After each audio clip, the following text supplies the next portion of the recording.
momento em que o silêncio e a prece se fazem espontâneos, o recolhimento.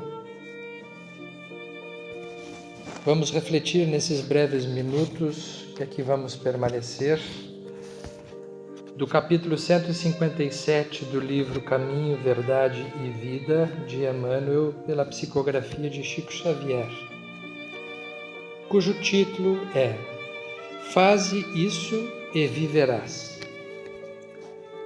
Vem da passagem de Lucas, capítulo 10, versículo 28, quando Jesus disse: Respondeste bem, faze isso e viverás.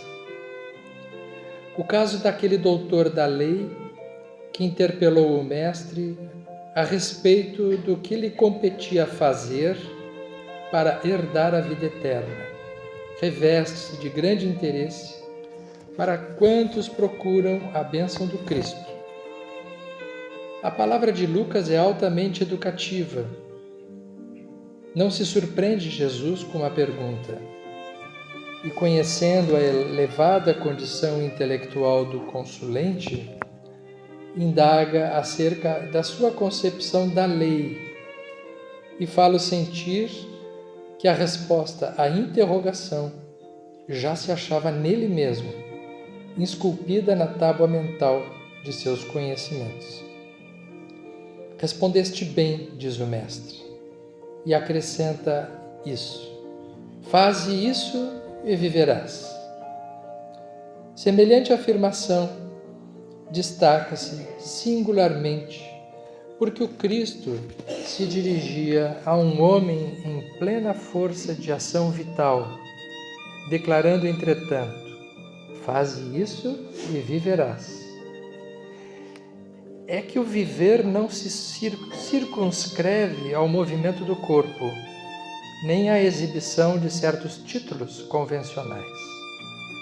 Estende-se a vida a esferas mais altas, a outros campos de realização superior com a espiritualidade sublime. A mesma cena evangélica diariamente se repete em muitos setores. Grande número de aprendizes, plenamente integrados no conhecimento do dever que lhes compete, tocam a pedir orientação dos mensageiros divinos quanto à melhor maneira de agir na terra. A resposta, porém, está neles mesmos, em seus corações, que temem a responsabilidade, a decisão e o serviço áspero. Se já foste banhado pela claridade da fé viva, se foste beneficiado pelos princípios da salvação, executa o que aprendeste do nosso Divino Mestre. Faze isso e viverás. Jesus se refere nessa passagem à parábola do bom samaritano. É aquela passagem da vida de Jesus em que o doutor da lei pergunta, mesmo já sendo doutor da lei, já sendo conhecedor das Escrituras, ele pergunta a Jesus o que é preciso ele fazer para viver a vida eterna. E Jesus devolve a pergunta para ele. O que diz a lei? E ele próprio responde, amarás a teu Deus sobre todas as coisas e ao próximo como a ti mesmo.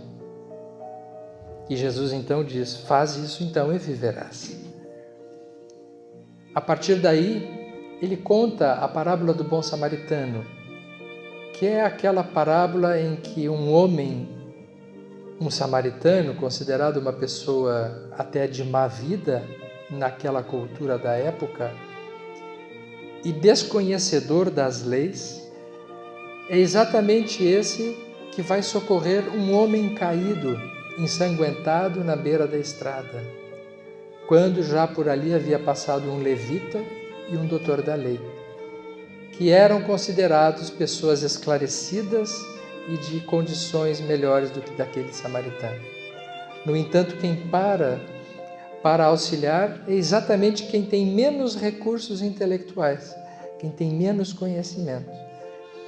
E ele, à medida que Jesus explica que não basta o conhecimento, não basta o saber, ele chama exatamente a atenção para esse aspecto de que se a pessoa tem a teoria, mas não sabe a prática, é que algo dentro dela está dissociado daquilo que ela pensa saber e que na verdade é apenas um mero conhecimento. O saber verdadeiro, ele só é saber se ele está em uníssono, em sintonia com a ação, com aquilo que o indivíduo faz. Mas a colocação traz mais do que isso. Traz a ideia de que aquele doutor da lei, quando pergunta o que preciso fazer para ter a vida eterna, ele está imprimindo nessa pergunta uma informação de que ele não se sente vivo, de que apesar de saber das leis religiosas, de cumprir algumas práticas, ele não se sente vivo. Então ele pergunta: o que eu preciso fazer para ter a vida eterna, para me sentir vivo? Então, à medida que Jesus conta essa passagem, ele diz assim, que depois disso é que viverás. Porque existir não é o mesmo que viver, né? Como diz aqui o Emmanuel, ele se movimentava, né? Ele tinha o corpo, os saberes, os títulos, mas a vida, ela não se restringe à biologia. Os saberes normativos não são suficientes, como fazia o doutor da lei, para que a pessoa esteja vivendo autenticamente. Isso cabe para todos nós, que muitas vezes entramos no modo um tanto automático de viver a vida. Repetimos uma rotina, fazemos as mesmas coisas todos os dias. Às vezes, esse automático, ele está muito mais a serviço do que as pessoas, do que o indivíduo imagina que as pessoas esperam dele ou dela, do que de fato alguma coisa verdadeiramente singular ou genuína da sua vida, da sua espontaneidade. Então, o viver na mensagem de Jesus inicia-se como um ato de realização existencial. Ele precisa estar ligado, segundo Jesus, à realização do amor em ação, porque o amor verdadeiro em ação é a caridade. A vivência prática da fé é a caridade.